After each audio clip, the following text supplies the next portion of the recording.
ప్రార్థన. మహోన్నత స్థలములలో నివసిస్తూ అనేక దూతలతో పరిశుద్ధుడు పరిశుద్ధుడు పరిశుద్ధుడు అనే ప్రతిగానములతో పొగడబడుచున్న మా అదోనాయ్, ఈ దీనుడు మొరపెట్టగా ఆలకించుచు నా శ్రమలన్నింటిలో నుండి నన్ను రక్షించేదను అని వాగ్దానం చేసిన తండ్రి, మీ ఘనమైన నామమునకు స్తోత్రాలు చెల్లించుకుంటున్నాం. యెహోవా యందు భయభక్తులు గల వారి చుట్టూ ఆయన దూతలి కావలి ఉండి వారిని రక్షించును అని వాగ్దానం చేసిన తండ్రి, మీకు స్తోత్రాలు చెల్లించుకుంటున్నాం.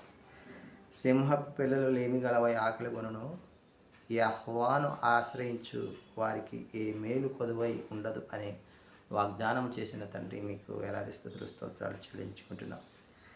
నీతిమంతులు మొరపెట్టగా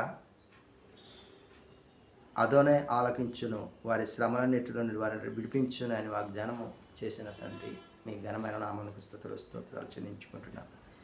నీతిమంతునికి కలుగు ఆపదలు అనేకములు, వాటన్నిటిలో నుండి యావే వారిని విడిపించునని వాగ్దానం చేసిన తండ్రి, మీ ఘనమైన నామమునకు స్తోత్రాలు చెల్లించుకుంటున్నాం. మరి ఈ దినము మాతో మాట్లాడి నీ యొక్క నామమును హెచ్చించినట్లుగా మమ్మల్ని బలపరిచి స్థిరపరిచి మాకు సహాయము అనుగ్రహించమని ఈ మమ్మల్ని మా రక్షకుడి విమోచకుడి యెషువా మెస్సీయ నామమును అడిగి పొందుకుంటున్నాం తండ్రి. ఆమేన్. తీగలు సడలి అపస్వరమలమయమై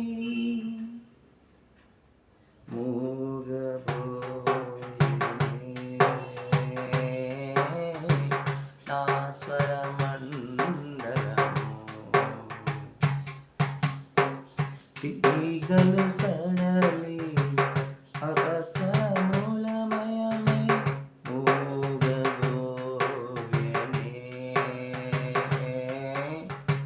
నా స్వరమండలము.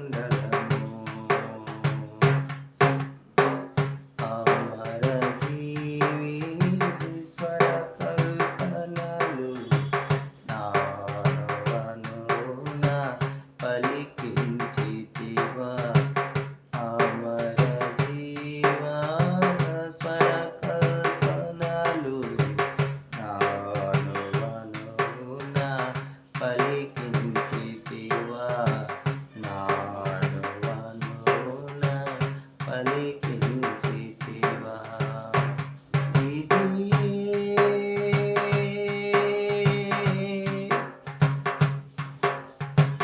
నాయడ నీకున్న నిత్య సంకల్పమా, నాయడ నీకున్న నిత్య సంకల్పమా. ఇది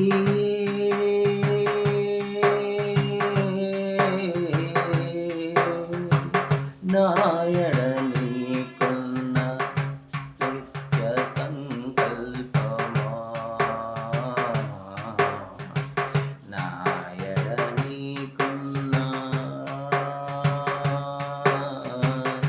నిత్య సంకల్పమా. 2 దినవృత్తాంతాల గ్రంథము 4వ అధ్యాయములో రాజైన సొలొమోను వారు ఆజ్ఞాపించిన ప్రకారము హోరాము ఈ యొక్క మందిర పనిని అంతటిని చేసి సమాప్తి చేసినట్లుగా ఈ అధ్యాయం మనం గమనించగలం. ఈ హోరాము చేసినటువంటి వస్తువులు ఏవైతే ఉన్నాయో వాటన్నిటిని ఈ దినమున మనం ధ్యానిస్తూ ఉన్నాం. 2 స్తంభములు, పల్లెములు, పీటలు, స్తంభముల శీర్షము, 2 అల్లికలు, అల్లికలకు 400 దానిమ్మ పండ్లు, మట్లు మీద తొట్లు, సముద్రపు తొట్టి, క్రింద నుండి 12 ఎద్దులు, పాత్రలు, బూడిదనెత్తు, చెప్ప కొలలు, మొండ్ల కుంకులు మొదలైన ఉపకరణములను ఈ హోరాము చేసినట్లుగా చూస్తూ ఉన్నాం. ఇత్తడితో తయారు చేసినట్టుగా చూస్తూ ఉన్నాం. ఇక మందిరమునకు కావలసిన ఉపకరణములేమో బంగారు పీఠము, సన్నిధి రొట్టెలు ఉంచు బల్ల, బంగారపు దీపస్తంభం, పుష్పములు, ప్రమిదలు, కత్తెర, కారులు, తొట్ల గిన్నెలు, ధూప కలశము, మేలివి బంగారముతో. అంత మాత్రమే కాదు, మందిర ద్వారం, లోపలి తలుపులు, అతి పరిశుద్ధ ఆలయం యొక్క తలుపులు, ఇవన్నీ కూడా మేలి బంగారంతో సొలొమోను గారు చేయించినట్లుగా ఈ అధ్యాయం మనము గమనించున్నాం.